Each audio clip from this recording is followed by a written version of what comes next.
He's kinda cute. He's kinda cute in a scrunkly way. He's going to horribly murder me. Why would you make chemicals look so appetizing and pour them into beautiful, colorful jugs? You don't even know how many I drank before I realized.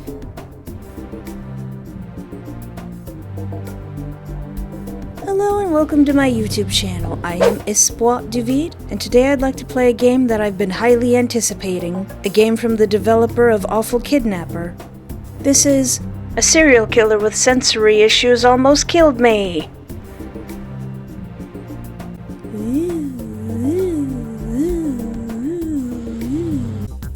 You sit nervously in front of your laptop. Your leg is shaking. You glance at the clock, then at the open tab in your browser, then back at the clock. In about a minute, a registration for the exam will open. You'll have to finish filling it out as fast as possible in order to get in. This is the most important day of your life. Hopefully nothing silly happens. You hit F5 to refresh the page. You look at the clock again. You hit F5 to refresh the page. You, just like thousands of other mentally ill people, want to become a licensed psychotherapist. Yeah, I guess you would need to be. You hit F5 to refresh the page. The final exams take place once every 5 years. If you don't register yourself in time, you'll feel like a failure. You look at the clock again. You hit F5 to refresh the page. It's time! It's go time! My name? We gotta do this quickly! We gotta hurry up! I'm Espoir! It means hope in French! My age? Old. Which ear do you hear better from? Why do I have a feeling I should put... Wait, why do you need to know that? Why do you need to know that? I was only having one earplug in. Maybe I should put them both in. Right? Pronouns. She, her. Complete the CAPTCHA. I wish I knew how to type faster, but I don't. We did it!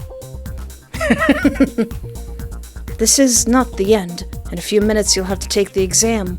Thankfully, you'll have 2 whole hours to finish it. Oh, okay. This is the most important day of your life. You studied your buns off for this. Everybody counts on you. That fly that's dying on a glue trap, a colorful stone you picked up from a parking lot, a cold tea that waits for you in the kitchen. Your grandma standing in the corner of your room smiling at you. Grandma? They're all here to cheer you up. My imaginary 50 fictional husbands. The exam begins. I'm ready. I've trained my whole life for this. Patient says, I'm sick in the head. How do you respond? That's awesome. Patient says, I'm afraid to catch... Wait, hold on. Wait. I should probably save, because I'm probably going to mess this up. That's awesome. I'm afraid to catch Beligma disease. How do you respond? What's Beligma? I'm going to kill myself in a second. How do you respond? I'm not the best person to be left alone in a room with a corpse. These are all terrible. Where's the... You say there is always hope. I'm gonna let fate decide. I'm depressed. How do you respond? Me too. I would like to receive a drug prescription. How do you respond? No, you've been naughty. You'll now be shown 2 portraits. Identify their emotional states.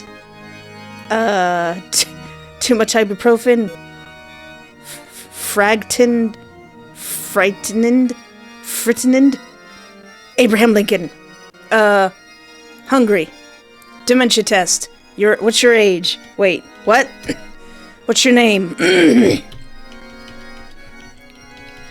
Espoir. We will now... Dementia test. We will now proceed to analyze your psychological state. Answer the questions truthfully. Very important question.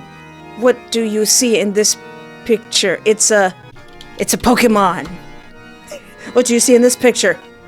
It's a Pokemon. What do you see in this picture?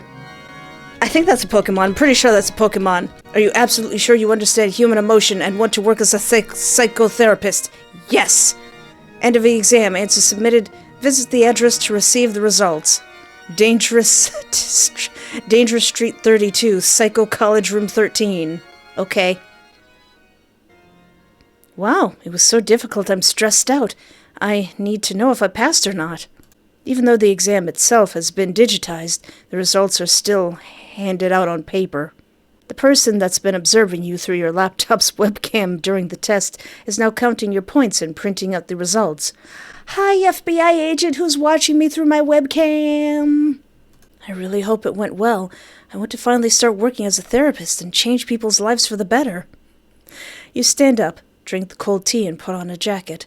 You stuff a colorful stone in your pocket, for good luck. Yeah.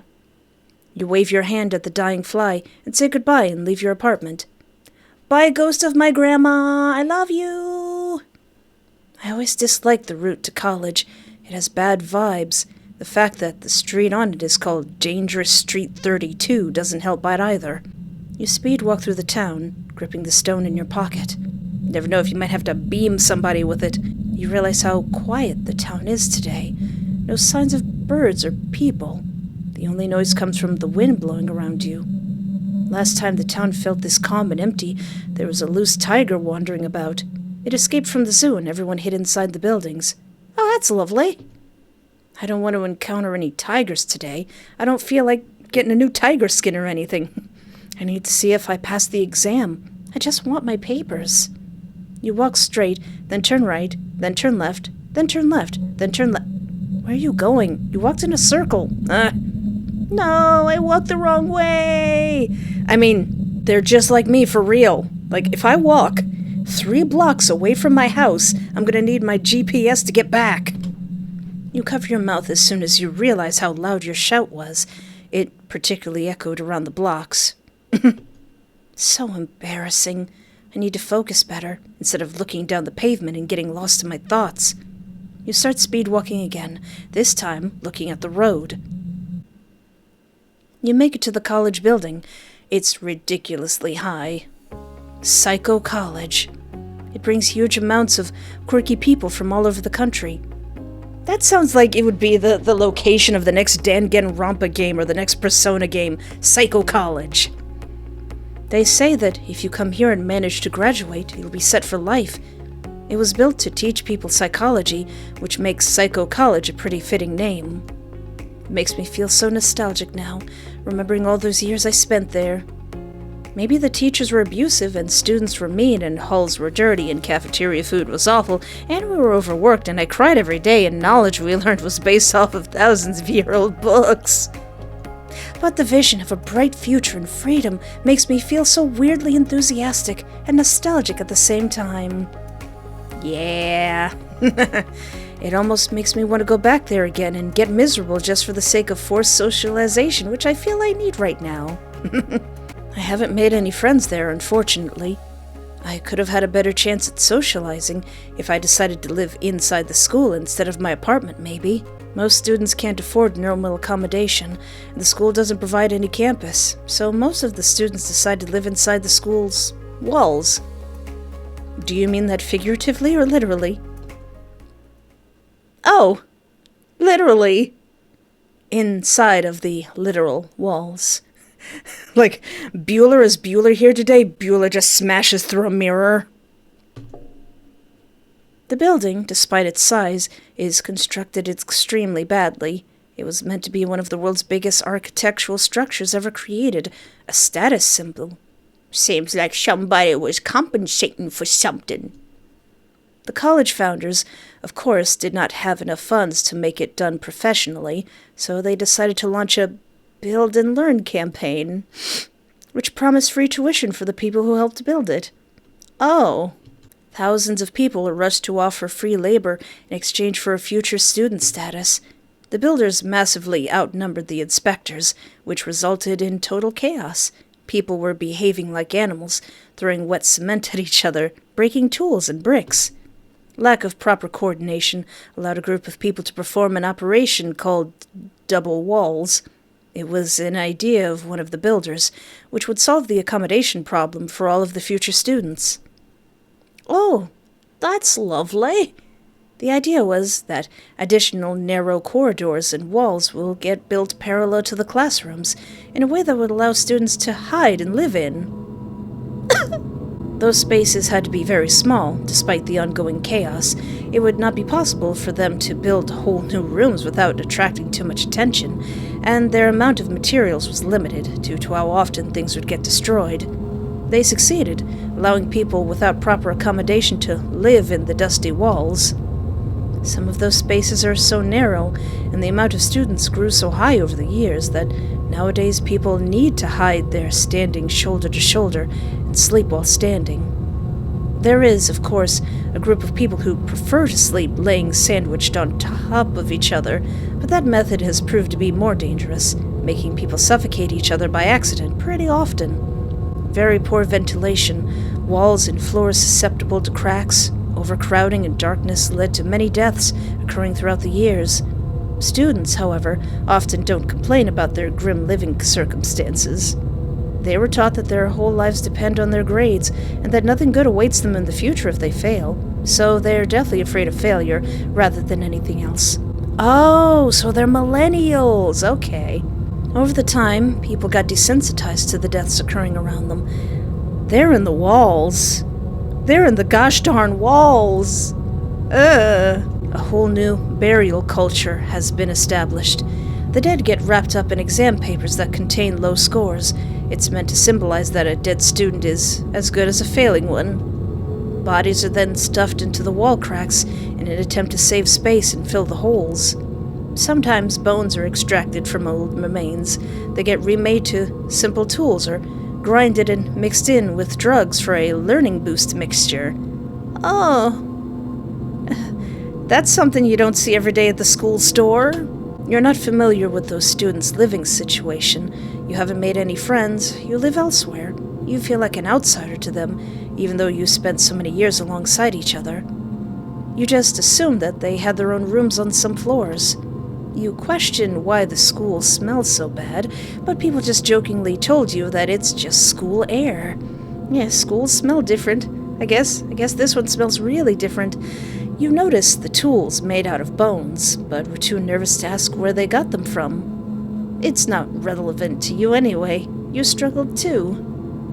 Living with your grandma's rotting corpse was a grim situation as well. Huh? Just casually. Okay. I knew what I was in for, but I didn't know what I was in for. Maybe I should visit the college again someday. No matter the license exam result, just go there and talk to somebody. No, you shouldn't. They hated you. Thank you, me. I don't know how to make friends, and I don't know if I'll ever have the chance to. After I pursue my psychotherapist career, I won't have any free time, and I can't befriend my patients.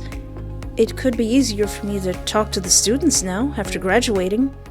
But all right, I need to know first if I passed. You walk into the school, your nose met with a familiar stench. It's not too busy inside, just a few people walking around. You make your way to the main office and knock on the door. Come in. The man sitting in the seat in front of you is Mr. Andrew. He's constantly annoyed with everybody. It doesn't matter how polite you're going to act, he already hates you being here. Like everybody at the school. What are you here for? What are you here for, worm? I'm sorry. My condolences. For your eyes that have to observe my likeness, and your ears to hear my vocal cords in action. There's no time and space in which I would tolerate your existence in any form, you worm. Just speak your mind. I'm here to collect my exam results. Could you please? Yes. Name? Espoir? Class? The psychological one? He just throws a book at me, and I gotta say, thank you, sir, may I have another, sir? He stands up, opens a ridiculously long drawer, and starts searching for your documents. I have your results. Oh, wow. That was faster than I expected. Only the fastest ones survive. He smacks his lips and shifts through the pages, occasionally giving you questioning looks while he does so. He looks down at your exam result and grimaces as if he was disgusted by you and your performance. This paper tells me all I need to know about you. I hate the likes of you. He throws the documents on a chair beside him and starts typing something on a laptop. Espoir, age 39, took an exam for a license to work as a psychotherapist. Do you think you'll be able to live off of this profession? Only the most passionate people are able to. I don't know if you strike me as a passionate enough person. Besides, it's not something to be taken lightly. You realize that. Psychotherapist is a doctor. You take someone's health into your own hands. He types something else, then turns his head, sneezing at your documents. Phew! There! You can have it. Now go! Thank you, O pixelated one. Now's the moment of truth. It's just a big L on the paper. You hold your exam results. Your hands shake a little. You feel the paper's rough texture. They're a bit crumpled and a little moist because of the sneeze. You flip the first page and... Oh my! I passed? Oh, wow! Quiet! Sorry. Wow. Just get out of here. Oh, it says here that I need to sign it for it to be valid. Could I please borrow a pen? Maybe? Sir, please? Out! Goodbye! I just need a pen. You push the doors open. Ouch! He was eavesdropping. Hey! They haven't signed it yet!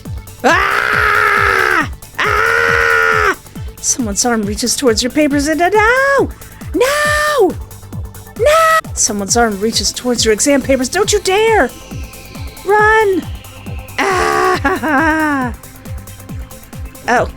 No! Get off my papers, you! No! No! Get... No! My papers! My exam! No! Get away! Get away from me! Get away from me! Don't you touch my papers now! No! Don't you touch them! No, this is my grade. This is my passing grade. I won't let you have it. You successfully ran out of the building, but an army of students is still sprinting towards you. No! I'll fight you! I'll fight you all! Ah, go away! Your legs took control over you. You turn left, right, left, right, right, left, right, left, right. I better not. I need to remember that. You lose sense of your surroundings. It's getting too foggy. Your breathing gets worse, inconsistent. Your lungs and throat struggle to handle it. You start to cough in between your poor attempts at controlling your breathing. You're going to die. You'll die. They'll kill you. Your lungs will give out. Your legs will stop, and then your heart will give out. You're gone. You're gone. I need to hide. You take a sudden turn into a random alleyway and keep running. The fog is not thick here. A dead end. You turn around, anticipating the students. I'm like, I'm ready for you. I'm ready for you. You're not taking this paper. I'll put my blood on it so you can't have it. You can't hear anything. Did I lose them? You stand in place, frozen. Eventually, you realize that no one's coming. Okay, I have the papers. My lucky rock. Did I bring anything else with me? No? I need to catch my breath. I'll just wait here for some time and then try to go home.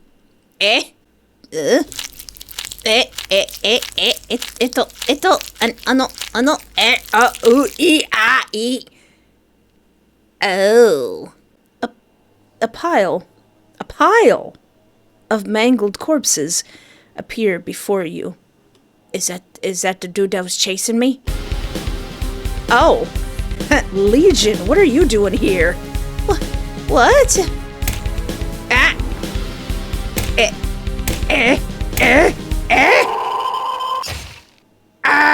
Don't take my papers!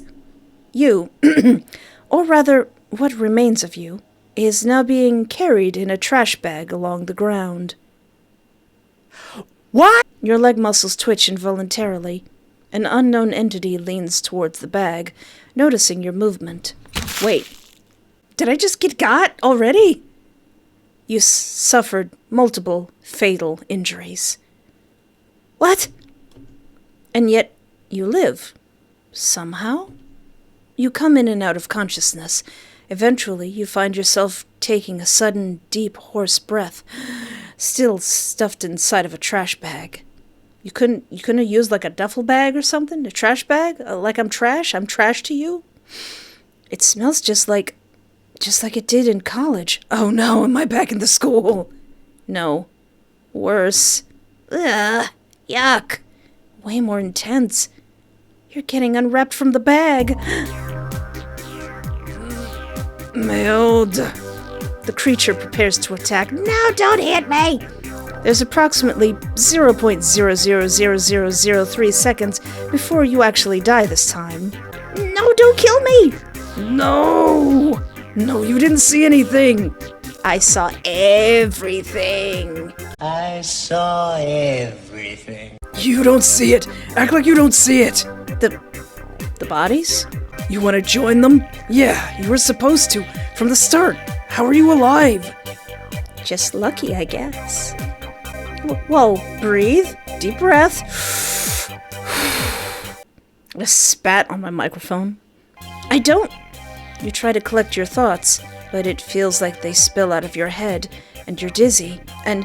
Oh God, have you seen what you look like? Am I all mangled? Again? Oh, sure. Deep breaths. You hear a guttural growl, similar to that of a jaguar. I can't even make that sound. Yes, I'm better. No, I'm not! My therapeutic tricks aren't working. Maybe it's because of the mask. You're the first human to survive 2 blows. I don't get it. And your body is... What? Unrecognizable. I mean, it's not that I took a good look at you before I attacked you, but you look different than those bodies stored there. Don't look at them! I'm sure you won't survive the 3rd one. Ah! This time, you won't survive. It's over. No, don't hit me. He hit me. My brain. My eyeball. What are you? I'm seriously asking, seriously.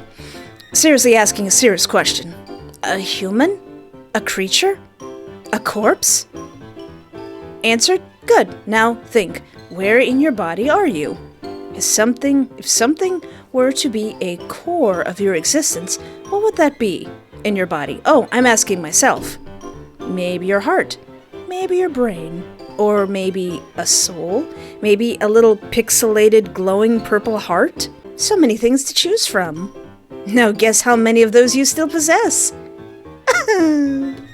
Wrong answer. Now, let's think outside the box. If you were your senses, which sense would you identify to be you? All of them is not an answer. Because if you were all of them, you would be there no longer.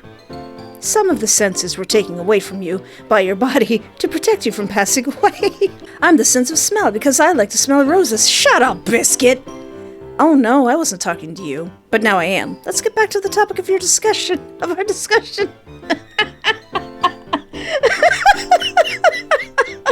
Have you picked a sense? I'll list them all in case you'd like to review your pick again. There's the sense of smell, sight, taste, hearing, touch, and the 6th sense, of course.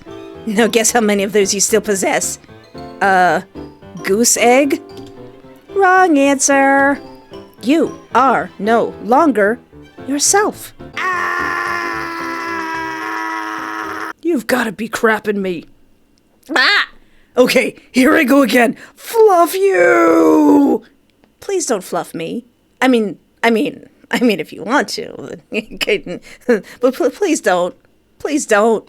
Spare me! Narrows eyes.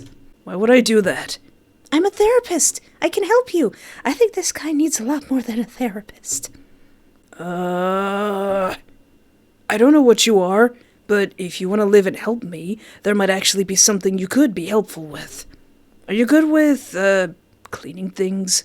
I'm good. I'm so good. Okay, you meat pulp. We can have a deal then. You'll help me with whatever I need, and I'll keep you alive for as long as you'll be useful. Good. Fine. You know what? I can't stand you being there and looking at this mess. It freaks me the fluff out. Why? It makes me look bad. It's smelly. It's dirty. Nobody was supposed to see this. So don't think about it. I can't think straight right now. You've pummeled me, 3 times? Oh, I didn't know humans were self-aware of being dumb. Good for you. I just think that something happened to my brain. Brain? You mean... Oh, yep, I can see that. Maybe don't touch your head for a while. Do you have some ibuprofen? I have a headache. I'm missing a chunk of my head. What exactly happened to my body? A lot. I'm not going to give a whole report on that. I'm not a human doctor. I'll just list a few things so that you shut up about it. Let's start from the fun part, which is your face and head. Your skull is broken in many places. There's flesh sticking out of it. Some parts of your brain are exposed. You're quite disgusting, honestly. Your face looks so weird. I don't think humans are supposed to look like that. Some parts of the flesh are torn off and others are swollen beyond recognition. Ugh. I'd almost think you have an attractive face, if it was more symmetrical, honestly. Because disgusting doesn't automatically mean unattractive, but in your case it does. I'm not sorry. Thank you, Zegon, for being so honest. The rest of your body? Your flember bone is broken, I think. Why are you looking at me like that? Wait, do humans not have a flember bone?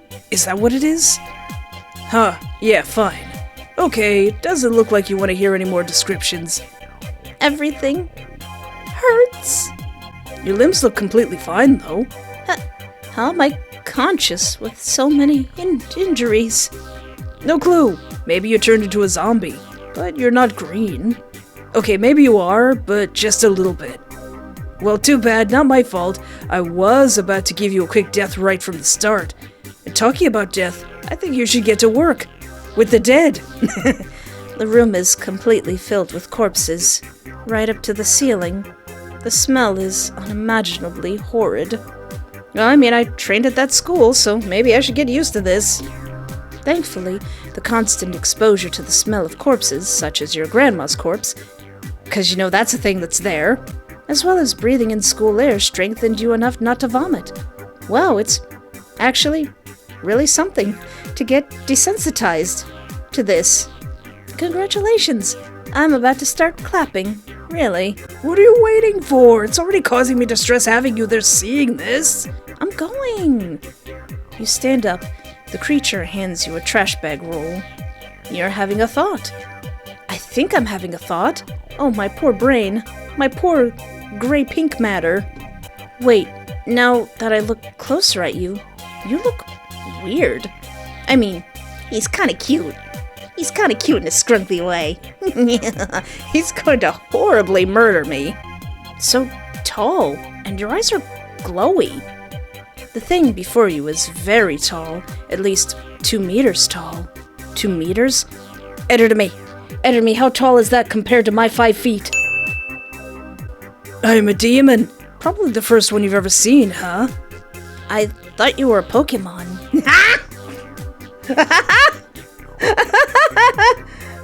Oh, now I'm just imagining Z as a Pokemon. Oh, Pokemon. What did you just fluffing call me? I called you a Pokemon. Start cleaning or I'll beat you up again. Okay. You unroll the first trash bag and approach the nearest pile of corpses.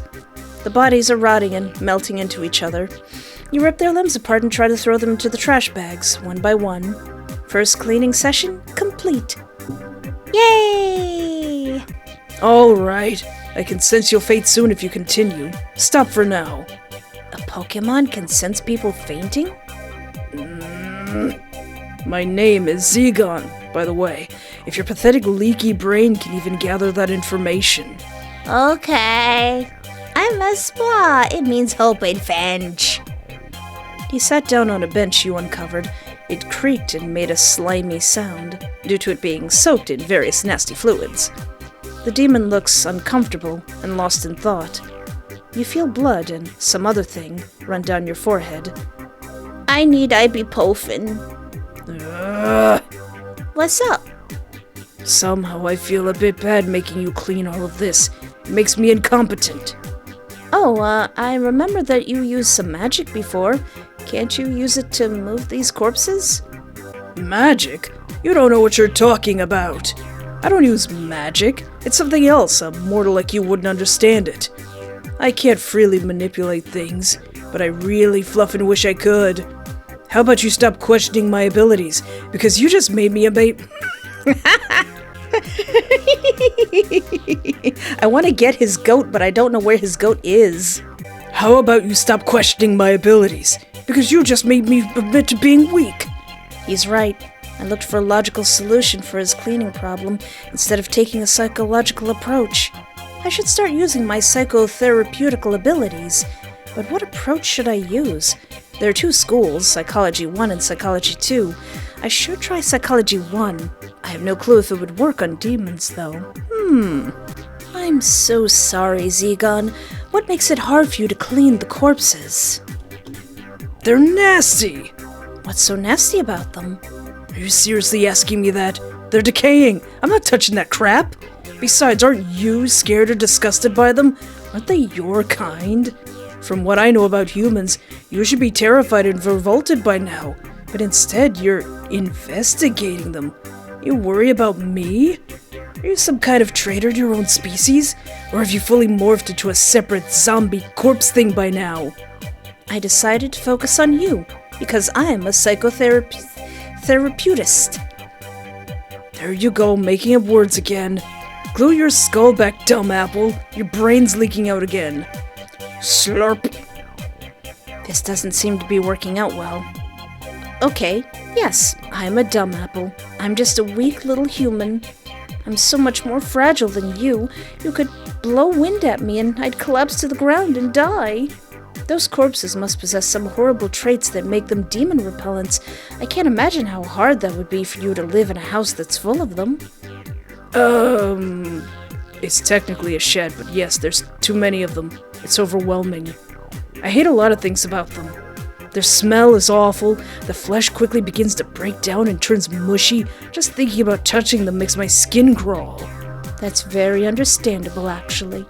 But I need to ask, why exactly are there so many of them? They're the only thing around here I can eat. Their hearts specifically.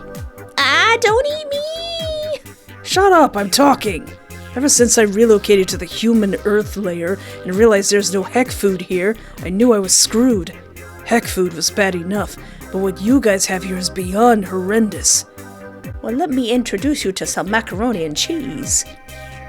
Everything is either too mushy, too hard, too hot, or too cold.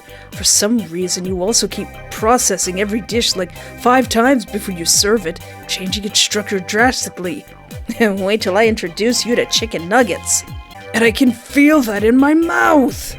The seasonings and all the chemicals you add to preserve everything too. It's literally inedible. It leaves an awful taste in my mouth I couldn't wash off. Some food even stained my tongue. Do humans torture themselves with their food on purpose? One time, I ate something labeled not for human consumption. I'm not a human, so I thought I might like it. That's how I learned what detergent is. And that's another thing. Why would you make chemicals look so appetizing and pour them into beautiful, colorful jugs? You don't even know how many I drank before I realized. Let me teach you about the Mr. Yuck stickers. If you're American, you could probably sue the producers for that and possibly even win the case to change it. What? I can make them change those? How do I do that? How do I become American? Trust me, you don't want that. You don't want that. You don't want that. You don't want none of that. You don't want that. Not right now. Not right now. Eat a hamburger? Oh, I'm not doing that. But believe me when I say that I've tried almost everything there is. One other thing I enjoyed was plain coal. Probably because it's similar to something we have in Heck that I like. But I found it not to be very satisfying. I ate it for a while just not to starve. And one day, I fluffing snapped. I was hungry, malnourished, tired. Everything ticked me off. So I went on a rampage and killed 46 people in the span of 2 minutes at a supermarket. Ugh. Then I ripped them apart, pulling out one organ after another, taking a big bite of each one. And that's when I found it. The heart. Beautiful, warm, life-sustaining organ of yours. I sank my fangs into it and felt the bliss. Perfect texture, perfect taste, not processed, not seasoned. Fulfilling. So then I had to keep killing and killing and killing. I'm pretty good at it now.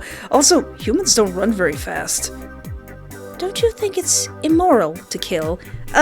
He's a frickin' demon. I don't think he cares. Heck yeah, psychology. Heck yeah, psychology.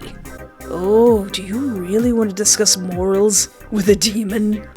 That's a very bad idea. Because you see, The morals that you speak of refer only to those of your own. There's no such thing as universal morality, unless we're talking specifically about morality of torture. Then yes, I think torture of any kind is widely considered immoral. But killing? No. First of all, the regular kind of killing, murder, whatever you want to call it, is not bad in itself. For, as you can see, I, for example, despite not being carnivorous, found myself unable to get sustained by any kind of food other than human hearts. Would you call any animal that feeds on the flesh of others inherently immoral?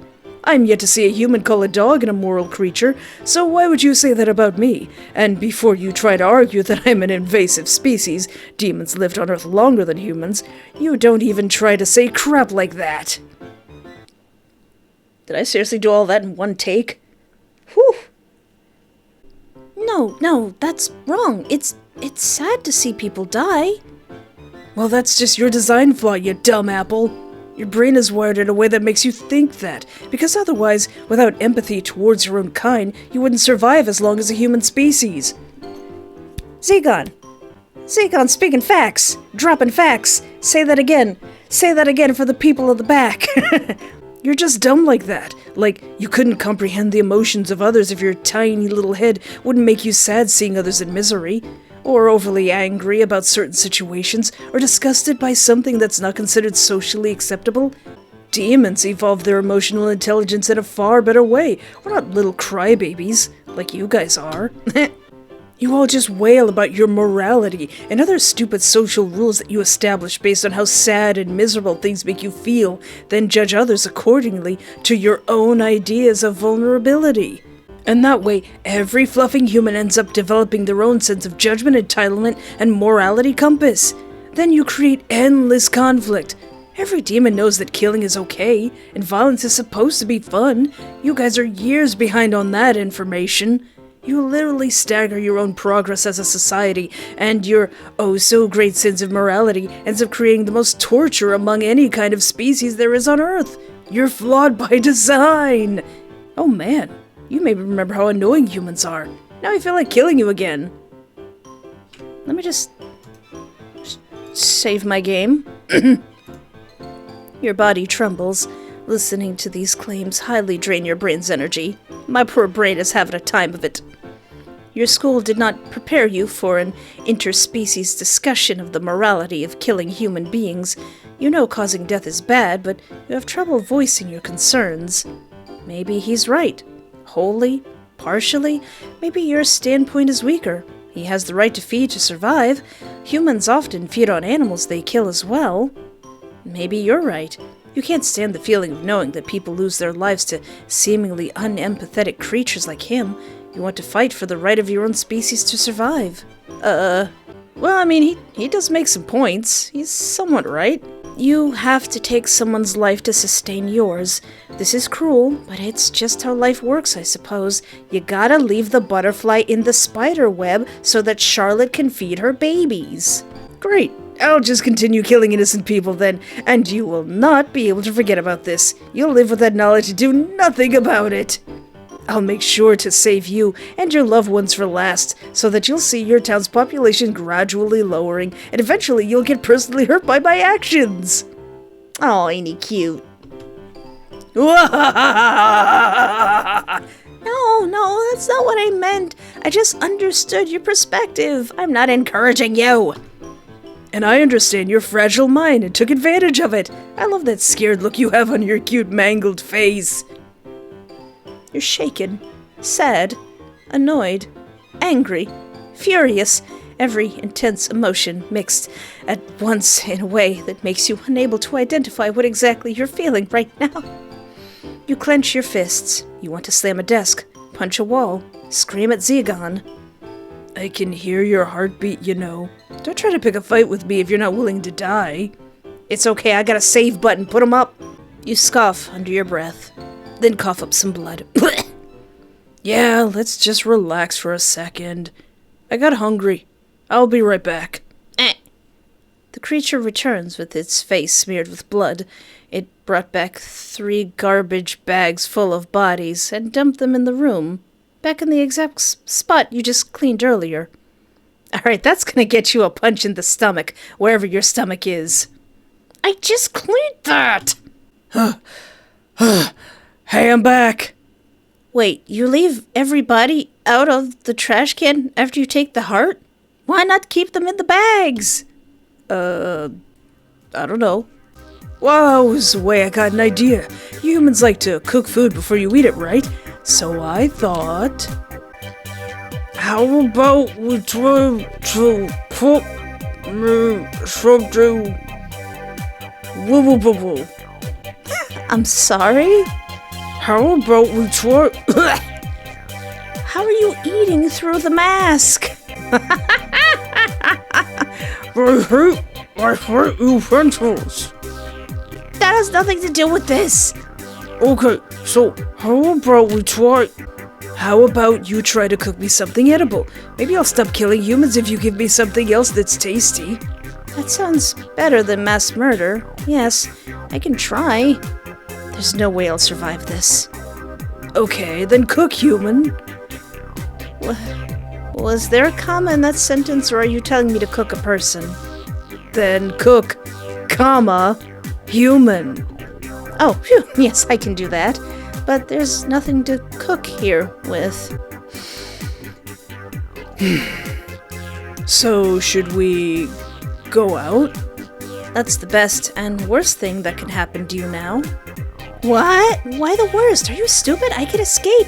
That's what you're probably thinking right now. But think again.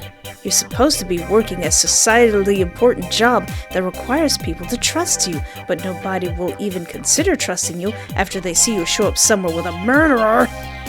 I mean, yes, we should, but You look down at your hands. They're covered in your own blood, as well as some dirt from the remains you cleared earlier. Feeling another headache incoming, you reach to touch your head, forgetting that your brain is exposed. My brain! You slapped your brain with some corpse juice. Congratulations. That's a brand new sentence right there. Come on, I'm getting hungry. Clean me! You're so weird. I hate touching anyone for longer than 1 second, so I won't clean you. But I can dress you up. What? The demon grabs you and shoves you towards a corner of the room. You stand in front of a soulless shell of a person. Is that a mirror? The body has rotted from the inside out. It has spent countless hours in this horror house of a room, forgotten by everyone. The outside of the body is dried up, making it look somewhat still alive. Its gaping mouth froze open, as if its last words were stolen from it. Wait, you're not gonna put me in this husk, are you? You wonder what story it would tell you if it could. Would it be angry at you? Would it cry? Would it call me a dumb apple? It doesn't matter now. The demon shoves you underneath its rotting ribcage. I don't like that. The inside of it is moist. You don't know what it smells like. And you thank and thank and thank the universe for letting you go to school that reeked. You thank and thank and thank the universe for letting you live with your grandma's corpse. If it weren't for them, you'd still have a sense of smell. Your body is completely shoved inside of the corpse. Wow, you look great. Let's go. The demon dragged you outside. The amount of time that has passed since you got kidnapped is uncertain, but it's a nice sunny day now.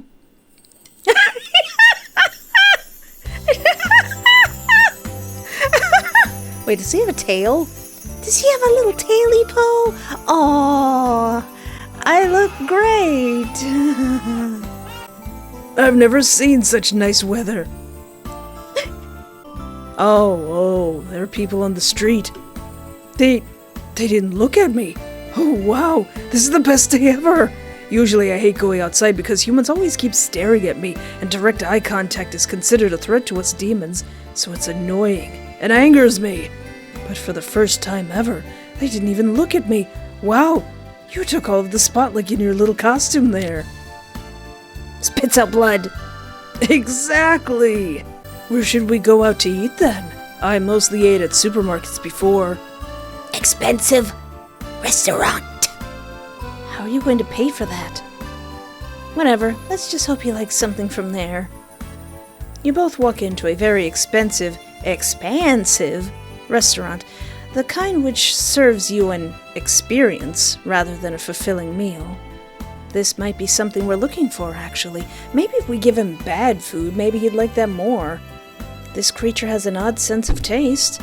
You sit down and the waiter approaches you two. Poor new guy. Poor new guy. As you lock eyes with him, you see terror form on his face. What is that? Is that a corpse? Ah! New guy. It was his first day.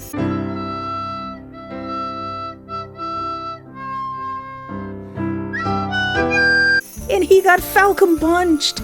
Hey! What? He saw us? What? He saw us through! You hear another waiter approaching, wanting to investigate the noise. Zygon quickly devours the heart and kicks the dead waiter's corpse under the table. Excuse me, are you injured, perhaps? I heard something worrying. As you try to answer him, you feel some more blood fill your throat. You cough some of it out. It spills through your corpse's face. The waiter gradually turns pale white. Old guy. I'll call an ambulance, okay? No. You grab his arm firmly. Good. Don't let him escape. Take your phone out. All right. Now, open the browser. Yes, it's opened. Search people that got brutally attacked by a Pokemon, but survived. What? People that got brutally attacked by a Pokemon, but survived. I keep saying Pokemon, Nintendo's gonna come down my throat. Wait, no, that sounded bad. I shouldn't have said that. Come for my throat. Nintendo is going to come for my throat. This channel is over. You feel him start to shake as he searches the phrase and looks at the pictures, then back again at you. Do not threaten. This is just what I had gone through. I will live. Nothing to worry about. Just carry on with your tasks, and do not question my appearance any longer. I'm deeply sorry. I didn't mean to offend. He glanced at Zygon. Excuse me for asking, but was another waiter in here before? No. So then, what can I get for you today? He hands you each a menu card that contains 3 short sentences. Those are the experiences we currently offer. There's one standard course, a vegan course, and a seasonal course. Zygon blinks at you in Morse code. Honey, I don't know Morse code. I think the part of my brain that knows Morse code ain't there no more. You don't understand Morse code. You stare at the card. Zygon sits silently. He's really socially awkward, isn't he? Does it want me to choose the meal course? You stare at the creature as it looks back at you again.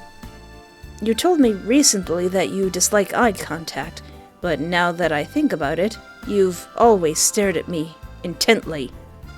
Well, I don't have this problem with you, because your face has been so disfigured, so, I guess it doesn't fully register to me that you're staring back. The brain and skin folds and the swelling, they just, You hear the waiter tap his foot impatiently. Oh, yeah, the course. Of course. I choose... Wait, what even are those? What have you just done? Let me introduce you to all of the specialties we offer. But first, let me say a few words about our chef, Miss Caroline Spatula. She is a finalist of a nationwide competition called Chefs of All Time. You may have heard of her. She's the chef of all time. No. She is best known for her sauces, which are extremely very rich in flavor and elevate the taste of every dish to an extreme degree. Many people say it's addicting, often asking to take a bottle of the sauce home. Getting lost in the sauce. At first, Miss Caroline trained her cooking skills under her grandma's mentorship. Interesting enough, her grandma was not actually as much as a chef as she was a baker. Apparently, throughout her career, she baked over 1 quadrillion cookies. Sounds impressive, but during this time she was being taken advantage of by a greedy baker owner that forced her to bake thousands of cookies a day and more with little to no breaks. Because of that, she suffered with many health problems, including dementia.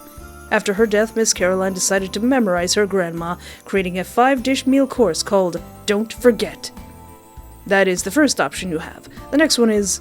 Zygon blinks at you in Morse code once more. Yes, we'll take this one. Great! But before we proceed, I am legally obliged to show you this. The waiter hands you to a piece of paper, which looks like a list of rules. Your vision is slightly blurry and limited, since you're stuffed inside a decaying corpse, and you're too awkward to ask him to read it out loud for you. Yes, I understand. Zygon nods its head. Great. I shall ask you for some patience, then. The waiter walks to the back and disappears behind doors. I can't sit here any longer. What? Why?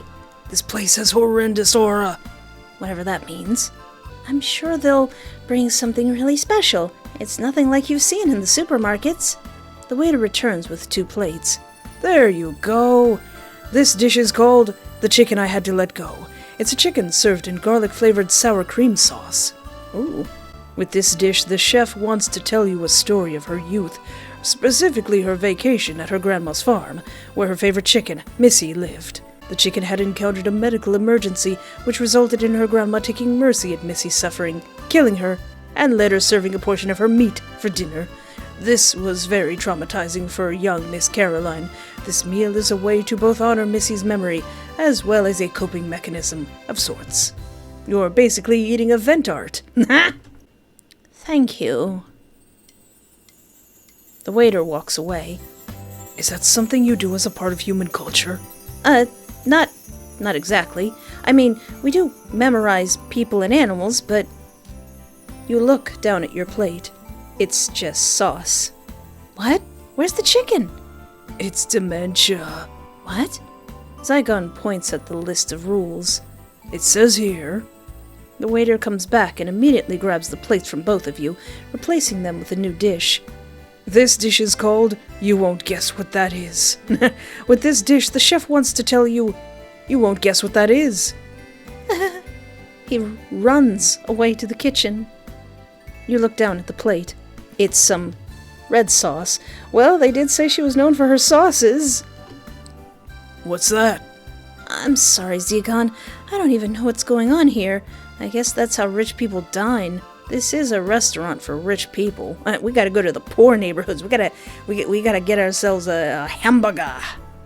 They're usually weird, so they eat at weird places, I guess. I don't know. You lean forward to smell the sauce, but you quickly realize that your nose is constantly surrounded by a smell of death so strong that you can't identify anything with your nose anymore. If you're too scared of trying that, I'm not trying it either. You're a flippin' demon. I don't think... This next meal. What is happening? Where's the food? Why are all these dishes just plain sauce? And yes, I get that Miss Caroline makes great sauces, but what the heck is that? What is going on?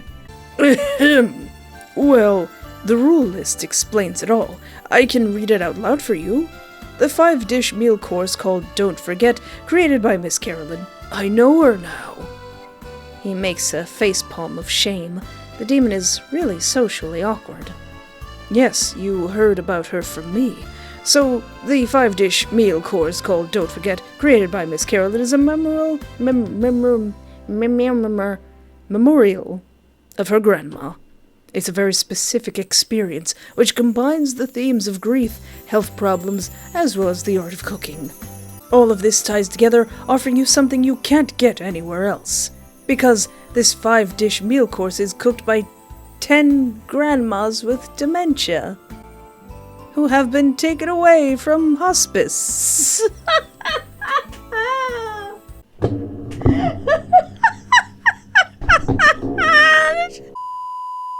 Okay.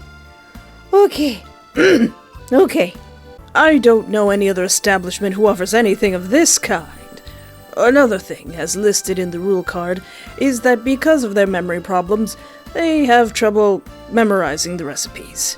memorizing where the utensils are, where the ingredients are, how to pick up things and put them down on the plate, and so on. So it is expected to receive meals that do not always fit their descriptions. It seems like the best they could do today was just to pour the sauces down. It is a beautiful way for poor elderly people to enter the workforce and later be remembered as someone who worked in one of the best restaurants in the country. It's usually the families who let us pull their grandmas out of hospice. We pay the families to buy their grandmas, and then the grandmas can get cook of a 5-star restaurant carved on their tombs later. Everyone wins. Okay, old guy. You do not have an emotional reaction right now because too much corpse juice leaked into your brain. But back to the topic of food, I hope you enjoyed your meal so far because the last meal is truly something special. Didn't you just bring the third one? Where's the fourth? They forgot. Exactly. And the final 5th meal is already being prepared. It will be ready in about 40 minutes. I'm so sorry about such a long waiting time. The 5th dish is a grandma.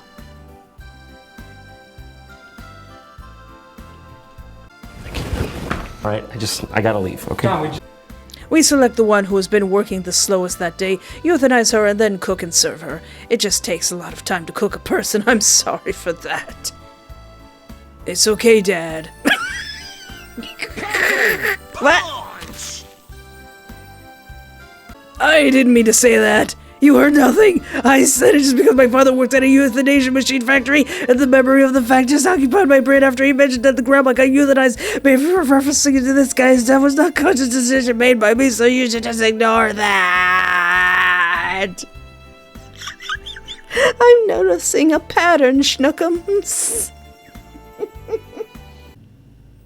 You should try cooking your own grandma's corpse once you return to your apartment. No, I don't think we need to do that. No. You won't forget that, would you? I need to kill you now as well. You're dead.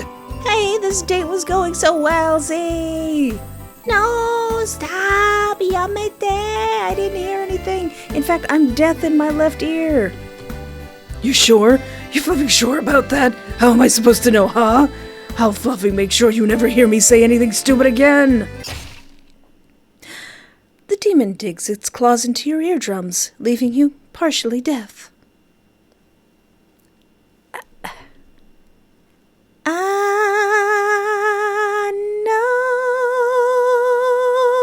The blood pours from your left ear in a steady, aggressive flow. That's the ear I hear better in. You took the ear that I hear better in. How dare you? Well, fine, I'll just put my other ear in. Your right ear, however, remains fairly untouched, as it seems like Ziagon's hand slipped on top of the corpse suit a bit, making him miss your eardrum. Why, You won't hear me mess up any interaction now. You cover your head, or rather the corpse suit's head, as you convulse in pain. No time for pain. Reject your physical needs. Ouchie, ouchie, owie, owie, owie. Ziagon stares at you, clearly embarrassed, then puts the waiter's heart up his mouth. Somehow, but it slips and falls down on the plate full of sauce. Sauce with a single onion on top. Ziagon looks devastated. No, I can't waste that. You have to at least try that one sauce. Please, you haven't eaten anything in here yet besides that other heart. If you could hear me right now, I would tell you something hateful. You earless, boneless, brainless creature. The sauce destroys the whole bloody taste of a heart. I'm so angry I'm about to destroy this whole establishment. But I can't leave that heart to rot. He looks down at the soggy heart and eats it. How was it, Pookie? Oh no, Pookie! It doesn't taste very good. I feel unwell. Because onion? I need a doctor. He stands up with some struggle, visibly weakened. He grabs you and exits the restaurant. Oh, Pookie. I know a doctor. Me. I'm head doctor. Nice to meet you. Free psychotherapy. My fluffing stomach hurts. I won't let human-made poisons kill me. Hospital. I'm not going to a human doctor. Hospital. He looks around the street, then looks at you. Where's a mineral shop? Fluff, I forgot you can't hear me anymore. Meld. Cough. Point at the road leading to the crystal shop. Okay, we're going there. You catch a breath, and before you're able to exhale it, you find yourself inside of a shop. I wish I could find myself inside of a crystal shop in a breath. A crystal shop? I need... Pretty! Welcome. Oh, wow. You two look great. Zegon, do not... What's her name? Do not, Dahlia? Do not the Dahlia. Do not. Do not. Do not. Is that sarcasm? No, I thought I was the only alternative person around. You two seriously look awesome. Let me guess, one of you is either a cosplayer or just a big fan of military uniform and gas masks. A little bit of both. I really love gas masks as well. I know, right? They are so cool. Cough! My friend here has a medical emergency. We're looking for healing crystals. Oh, sure. What's the issue? He has IBS, irritable bowel syndrome, and he ate an onion. Oh, jeez. Let me show you some useful crystals. You got any yarrow? Here they are. You'll need either of these: citrine, aquamarine, carnelian, labradorite, or moonstone. I don't think you can consume moonstone. We also... Crumsh! Huh. I saw a video of a guy eating rocks a few days ago. I thought it was a prank at first, but now I'm convinced that those are actually edible.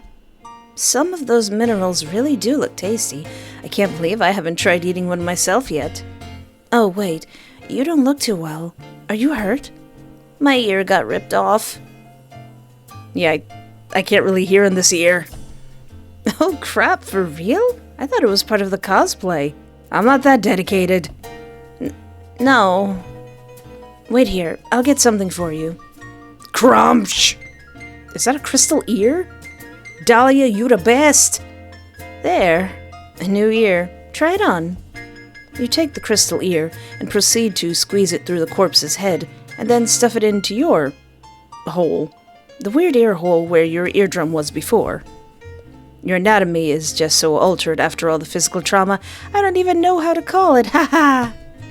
Ear hole, ear slot, ear whatever. I can hear again. Ear inserted. Yay! I can hear now. Thanks. No problem. So, who are you cosplaying as? Like just a zombie/corpse or a specific monster? I need to say, you got the smell right on the spot. Oh, you're probably going to ask how I know what a corpse smells like, but I promise it's not as weird as it sounds. Are you an alumni too? I was friends with multiple corpses. I know it sounds weird, but listen. So I had this D&D campaign with some friends, right? Right. And first of all, do you know how hard it is for adults to make a schedule that would fit everyone right? Right. But after months of preparation, we were able to meet up. They took some paid vacation, and the whole group met at once. And 5 hours into the campaign, some people started to look tired, which is normal, of course, so we made a short break. But then 2 people said that they were tired enough to go home, at which I said, hey, you can stay at my place so you can play 2 days in a row. And they agreed. Then they stayed for 3 days. On the 4th day, they were getting more and more tired. I didn't know what was up with that. We were all having fun. And then the first person died. And then, they're still at my apartment. Oh, so, okay, well, I live with my grandma, so I don't fully understand. Well, we have something in common. Oh, really? What exactly? I live with my dead grandma for a long time now. She stank up my house, but I don't care anymore. She's so much more chill since she died. Her company is more pleasant than it was before.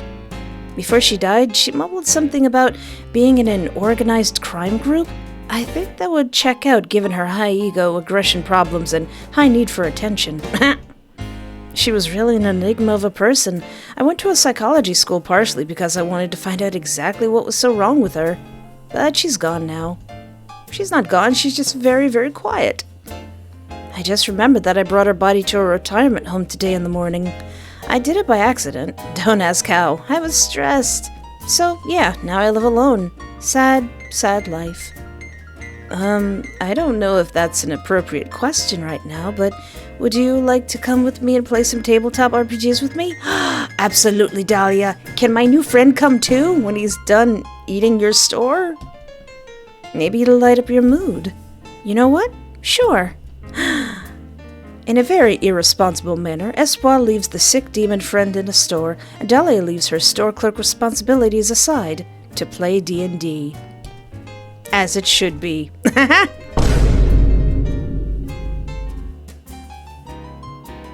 Everybody's dead.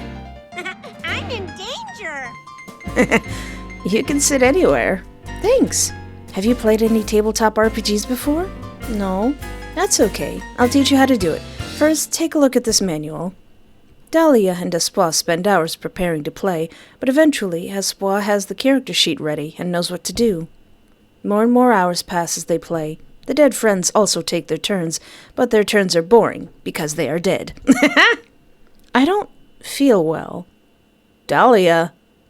Oh yeah, don't worry about it. Let's just continue. I'll give you some ibuprofen in a minute. The session continues as Espoir's body begins to break down. Dahlia. I trusted you. Finally, Espoir's body gives out. Oh, not again. Wait, I know why they all died. I forgot to order some pizza. I starved my players by accident.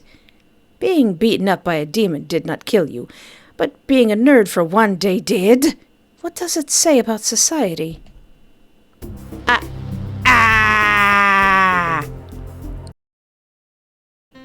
Okay, maybe we shouldn't be best friends with Dahlia. Dahlia, you need to feed people, or else they'll eat your rocks. I won't tell the police. Oh yeah, please don't. I shouldn't have given too much information here. Sorry about that. And it's not cosplay. I'm wearing a real corpse, and I'm being taken hostage by a demon. Oh, it's a reference to John Corpse. I loved when he Johned and corpsed all over the place. What? Lay what? I have been stripped of my future today. I finished college, received a certificate, then I went to eat something at a restaurant, and then I ran away. I lost my lucky rock, fell down and hit my head. It hurts, but it's true. I hit my head with a rock, then I walked to get my exam results. I passed. I ate the onion. It wasn't mine, but someone else's. I think it was my grandma's onion. It doesn't fluffing matter whose fluffing onion it was. Do my words make you feel ill? If they won't, my fluffing onion certainly will. Let's walk up to a hill and hit our heads with a rock. A lucky rock with an onion inside. It doesn't fluffing matter whose fluffing grandma it was. Am I arguing with myself? I never said anything about being a psychotherapist. You are. A psychotherapist with an exam inside. An exam eaten by a beast. I love my beast. It beat the crap out of me. My belly doesn't hurt anymore. That's good to hear. The demon looks at you closely. I'm losing my fluffin' marbles. My marbles scattered everywhere. Everywhere. My marbles gone. My screws gone. My marbles scattered. The demon looks at you closely. Nice ear. Don't eat it. Ah, dude, come on. Why did you leave such a mess? I'm getting paid a minimum wage. How many crystals did you eat? Wait, let me count. 1, 2, 3, 40, 41. That'll come to... Holy God, I'm not reading all that. Zegon exits the store. Well, I'm afraid you need to pay for your friend, or I'll have to send you to the mines. The mines, please. I yearn for the mines. No. You exit the store. Dahlia, you didn't give me any pizza. As soon as you step your foot outside, you step outside. You're... Am I not outside? Something else is gone. Something. So, what now? There's not much left for you now. I don't see you. Oh no, did I lose my eyesight? Useless. Your life's last purpose is... helping people out. Zegon, my dear. I'm not your dear. Yes, you are. Zegon, my dear Pokemon. I would like to inform you that my skills have not perished. Even if my mind did, nothing ever perishes forever. My help is the ultimate essence of me, the useless essence. For I am unable to help those who don't wish to receive it. But you do. You want my help. Give me my exam papers! That thing? Shut up! You won't get any prescriptions because you've been naughty, and I don't like you. I will speak for myself from now on. No more narrations. No narration. Do you hear me, narrator? Yeah, you. Now I hold my exam papers in my bloody fists. That exam hurt me on many levels. It even hurts me in this second. Holding it in my hands feels like gripping sandpaper. Rough. Rough. Rough. Now let's begin with an ultimate test. But this one is for you. I pull out a blank piece of paper out of my booty cheeks and hand it to Zegon. In order to help you with your corpse hoarding problem and sensory issues, I need to evaluate you. Write the letter X on this paper wherever you feel like a sentence refers to you. Sure. That one. Okay, done. Great! Before I score your answers, let me ask you this. Does your costume help you with your everyday life, or do you just wear it as a joke? What, a joke? Those are the most durable pieces of clothing I found on Earth. I stole them from someone that I killed. But yes, they serve a purpose. I wouldn't touch anything here without gloves, and I'd probably faint a second after smelling anything in that room without a mask. The only joke here is you. For just a few seconds, I will proceed to turn into an examiner and review your evaluation. Then, I will automatically turn back into a psychotherapist. Okay? I quickly grab the evaluation papers and eat them. Got you.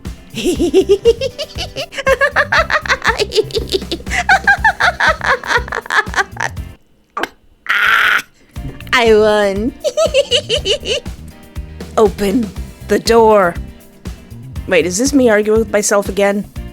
Open the door. Oh, or is that the eye? No. You will not control me, narrator. You will not control me. I don't see you. I got a smart idea. I will put you into a mental hospital and they'll give you a treasure. Money, okay? Okay. Biscuit. I don't remember how hospitals work. Zegon, do you know what a hospital is? It's a big building. That's what a fluffing is. I grab you with my hand and we jump around and around like bunnies until we get to the what? Yay, we're here! Oh no. I've lost my marbles, I've lost my screws, and now I've lost my bananas. The hospital's interior is easily identifiable by how many grandmas are inside, so I think we're in the right place. None of these people's hearts beat in an optimal way. What losers. That's what I was just talking about. Oops. I am now wearing professional clothes. I am at work now. Zegon, go after me. I'll administer you to live here. What? Just go after me? Yeah, sure. Why the fluff not? Now it's like... Now Zegon has become the Your Name going along with the shenanigans. I dance around to the reception and tell the lady at the desk the whole story. Oh boy, the desk sure is tall. I can't see you there. I'm here. State your business. I have a murderer here with me that needs therapy, I think. You will make him live here. I will... What? See, Zegon? She said I will.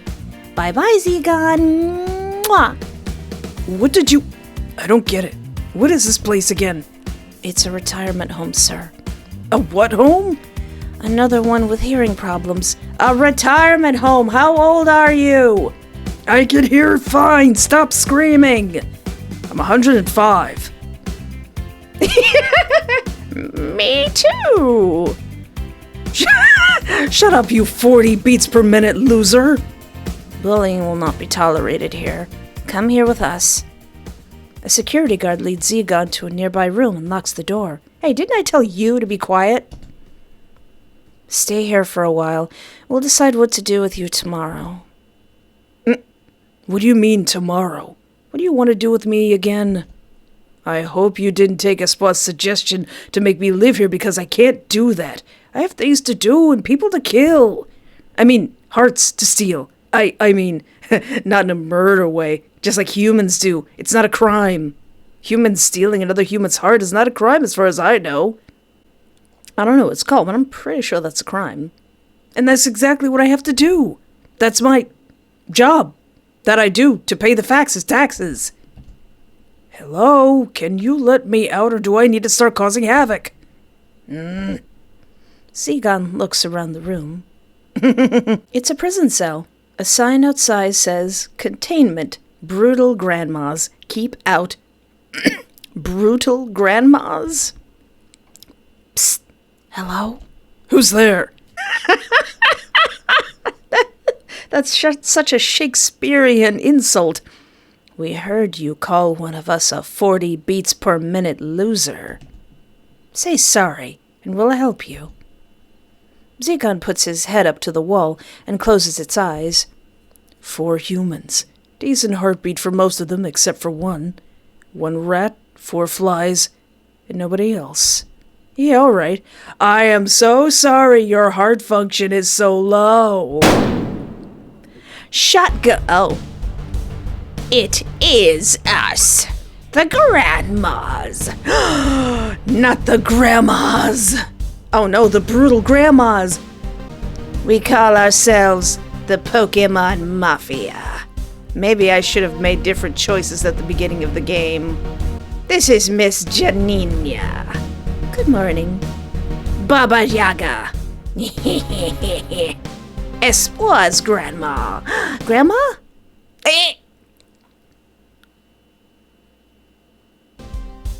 You can call me Goncharov.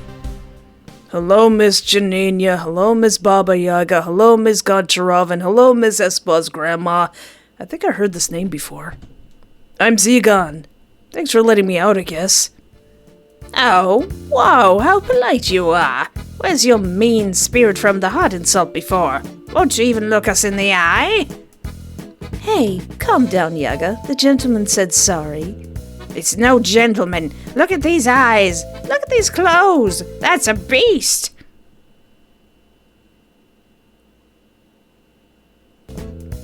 Espa's grandma says you trigger her PTSD in that costume. Can you take it off? Absolutely not. I mean, that's okay with me, but just so you know, Espa's grandma is going to be hostile towards you.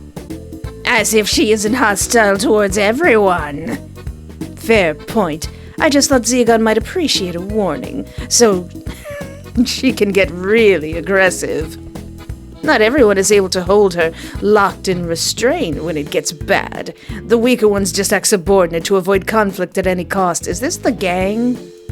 The grandma gang that my grandma was a part of? Yeah, subordinate is a good word. You don't seem weak, so you don't have to bend to her will. Keep wearing those clothes. Not out of malice. She doesn't actually have PTSD. She's just testing you.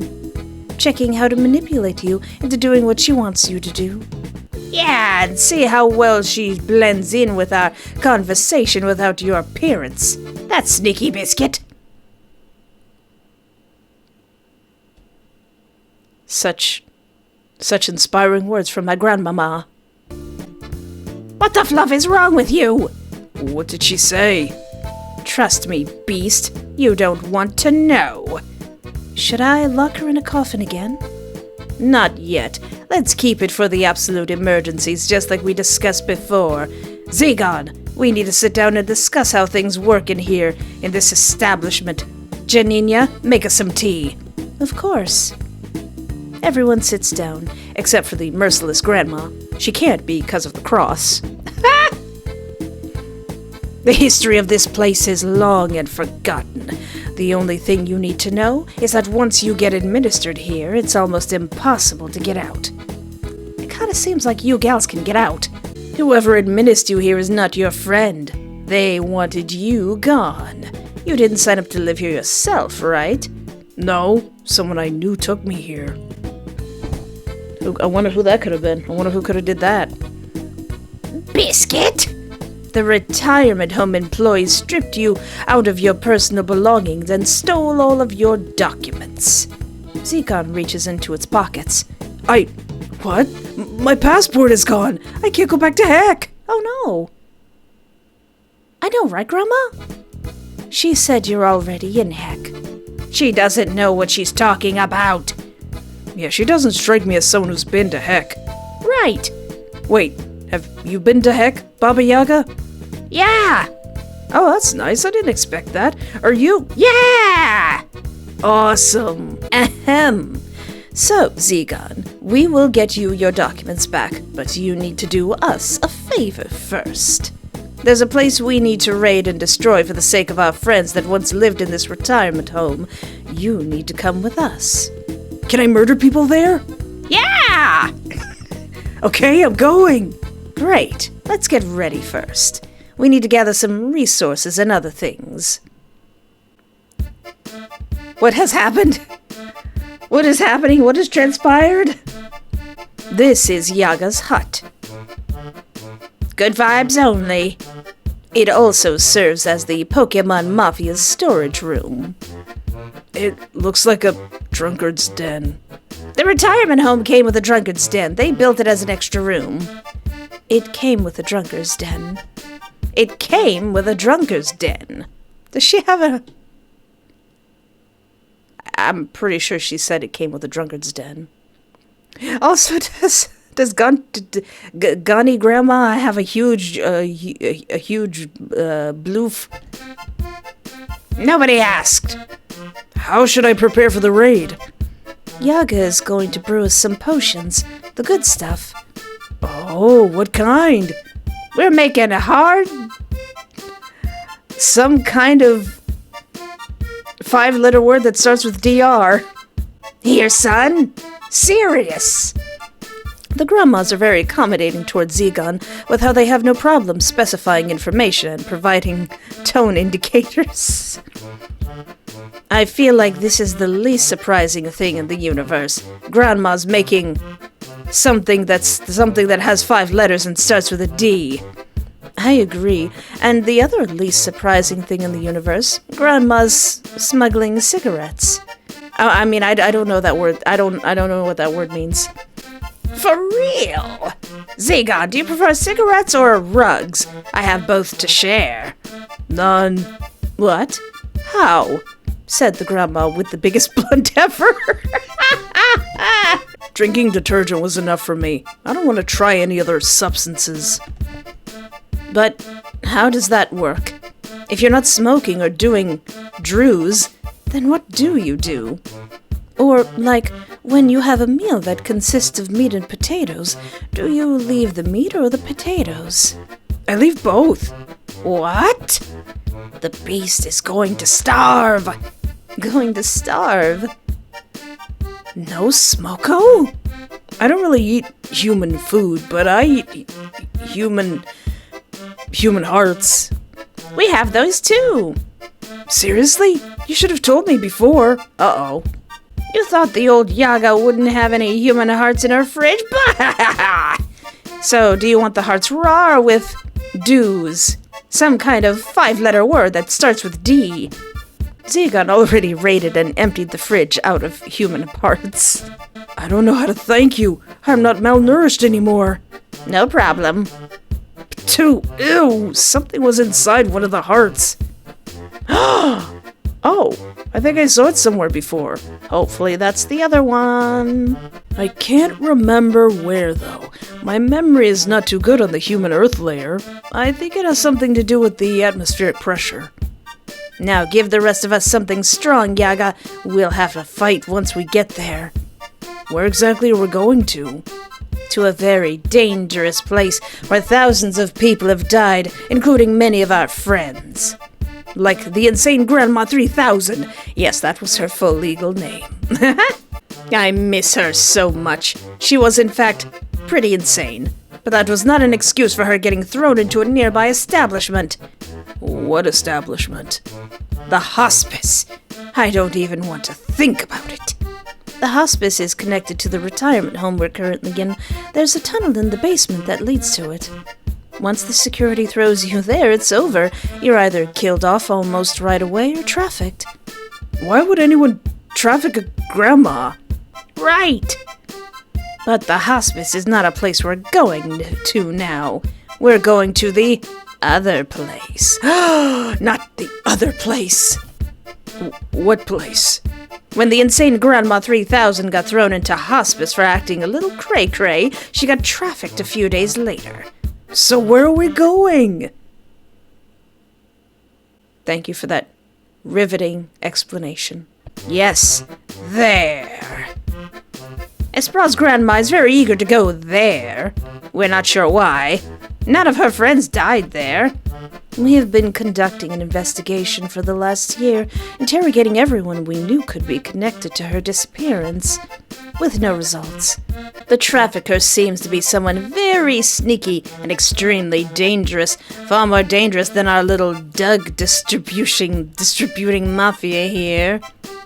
But recently, the Espa's grandma joined our group and told us, hey, we should check that. So we thought, oh, that's an odd place to search, but why not? We've been trying to cover the whole city, so we'll go there as well.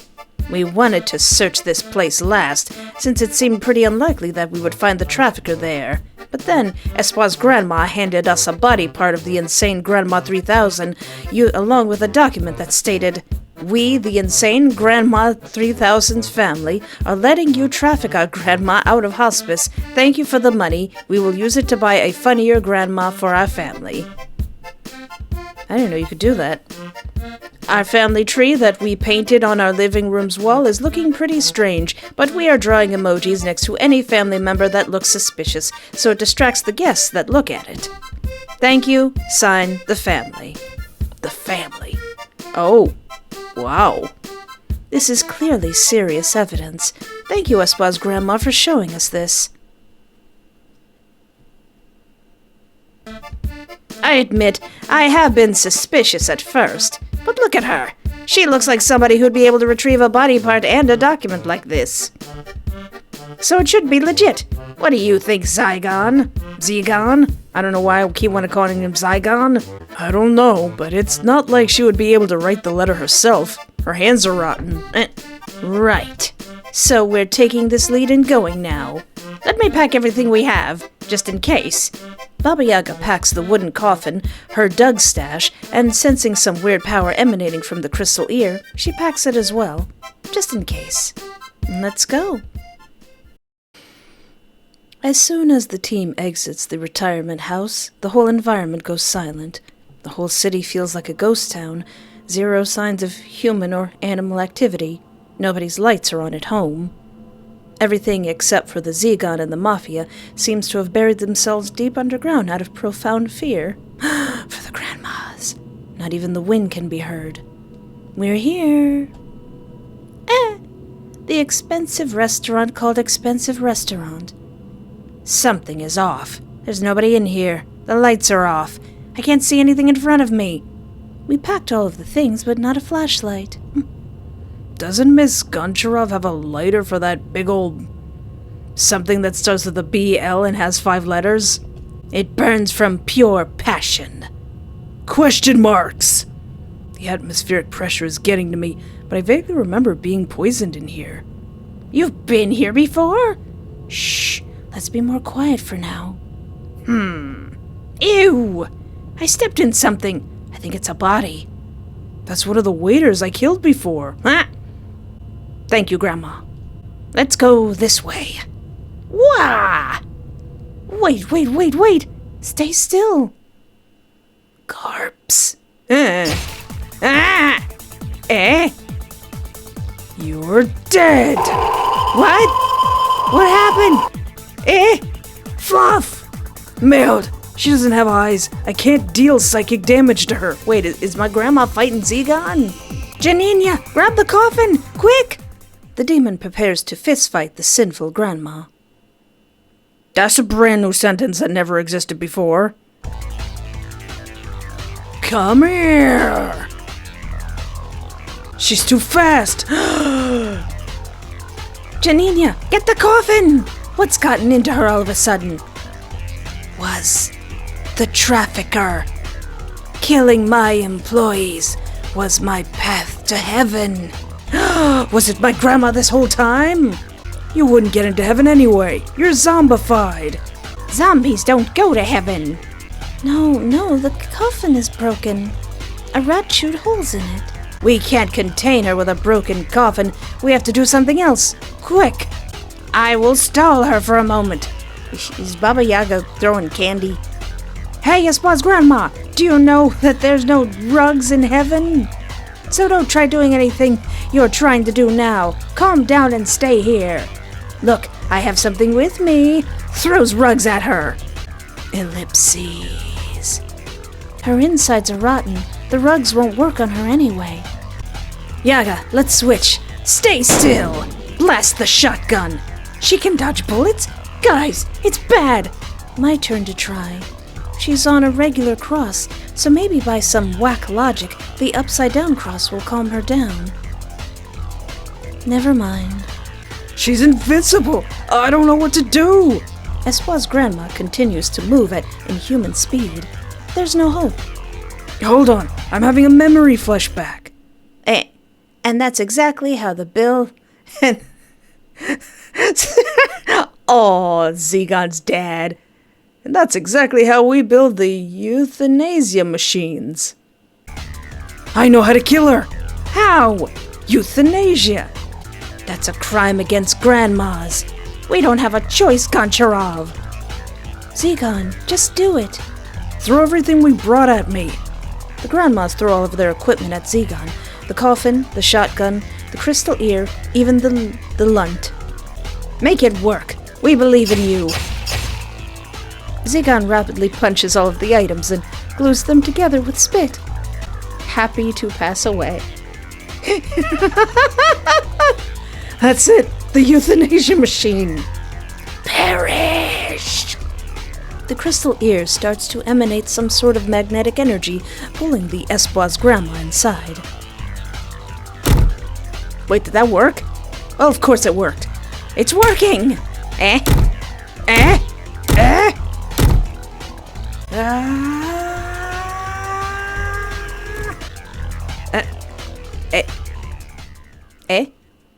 Did we make it? I think.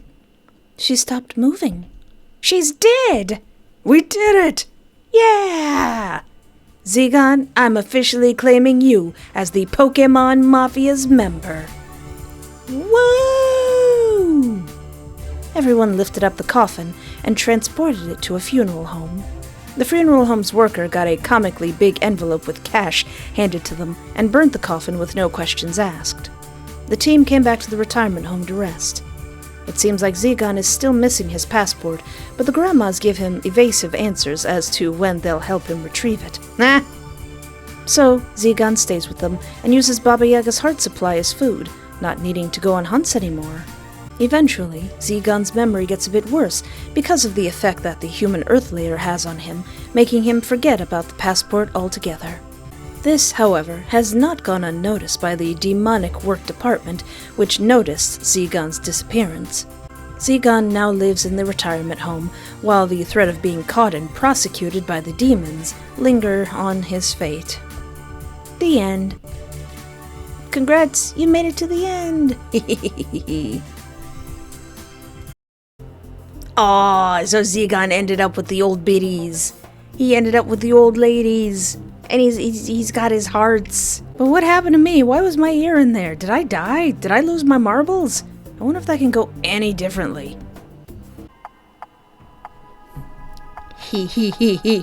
I went back and I purposely failed the dementia test and put my wrong name and my wrong age in there. This paper tells me all I need to know about you. I hate the likes of you. Additionally, you're pretty demented, that's for sure. You couldn't even write down your personal information the same way as you did on the registration. If I wanted to, I could tear your whole exam because of that, since we count that as an attempt to impersonate another student. You realize that, right? So, are you Espoir, age 39, or are you Espy, age 37? Your whole body goes stiff. You start to feel as if your intestines were getting twisted. Is this the end? Your long years spent on learning and learning day and night were all for nothing? Just because you made a typo? You see Mr. Andrew grip the document, ready to tear it. You close your eyes, trying to make yourself disappear. I see. Your exam has a stamp. Eh? What? An examiner was watching you through your webcam for the whole duration of the exam. The FBI agent that lives inside my webcam! You are excused. They confirmed your identity. Oh, thankfully. He throws the documents on a chair beside him and starts typing something on his laptop. Alright, I'm running away with my exam papers now. What if I don't? What if I let that go? Some fluffing loser ripped your exam results out of your hand and ate it. This is not the kind of situation where you can tell the teacher that a dog ate it. So get a grip and hold your grip on the documents. No. Oh, thankfully it gives me another choice. Alright, what if I tell him it's wrong to kill people, it's bad, and it's no good? It's awful. You're soulless. I don't think you're trying to act like a psychotherapeutist at all. Killing humans is bad because you list every reason you're able to think of. You bring up stories, history of your life, mention your loved ones. It honestly looks like you're looking for affirmation. From a demon. You know deep down that it will get you nowhere, yet you keep on keeping on. It's pitiful. You look pitiful. A wounded, half-alive human trying to get their views validated by being completely unmoved by those stories. Tears run down your swollen cheeks. You made the conversation into one about yourself. It's not even about those people that lay dead in the room. It never was. It looks like it stopped listening to you a while ago and zoned out, bored. But you keep going. Listen, eyeball. Do you got some beef with me? Did I spit in your oatmeal or something? When my grandma died, well, if your loved one died like this, I'm pretty sure you understand the concept because you feel emotions too, blah, blah, blah. Your monologue didn't change anything, and you can't tell what's going through the demon's head. You can't tell anything anymore, actually. Your throat is sore, your brain is sore, the demon doesn't listen, maybe he doesn't need to, maybe he thinks he's right because he's right. Are you exaggerating things? You're tired. The demon wakes up to cause you some more mental distress. Dude, come on. Killing is not immoral. There's so many organisms you killed simply by walking on grass, or even eating plants. You constantly kill things you don't care or know about. Some of them feel more pain than the others. Some feel none. But somehow those little things aren't immoral to kill, yeah? Because your brain doesn't register them as worthy of your sympathy? Because they're not on the same level of intelligence and consciousness as you? Or you're unable to comprehend the level of their misery. I can't believe I'm trying to teach a human some basic concepts, but it is entertaining to see you distressed hearing this from me. Do you have anything else to say?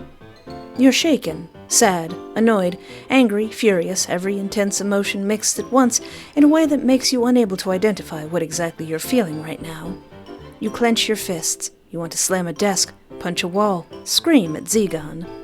I can hear your heartbeat, you know. Don't try to pick a fight with me unless you're not willing to die. You may take me down, but I'm gonna give you a black eye somewhere. Somehow.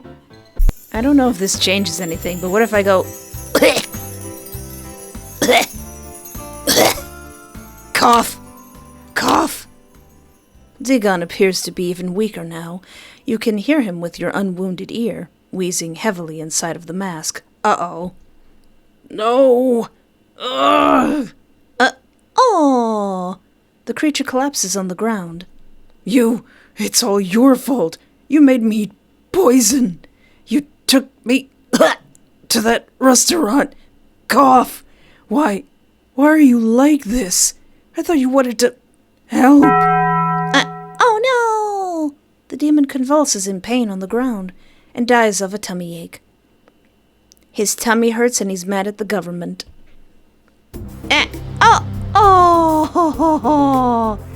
Zegon, I don't know if I should apologize. I don't feel like that was entirely my fault. Well, unless there's anything I seriously missed, I think that's all I can do. And as far as I know, this is not a demo, this is the full game, as far as I know. But this was a hoot and a holler. Well, if you would like to try this game yourself or play Awful Kidnapper or any other games made by this developer, there is a link in the description. I kind of love when visual novels just go balls to the wall, hilariousness, absolute tomfoolery. So until next time, thank you so much for hanging out with me. Take care of yourself, have a great night, and remember, there is always hope. Exactly, Daisy. And a special shout out to our Parterre YouTube channel member, Eve, Adam's wife. Thank you so much for the support.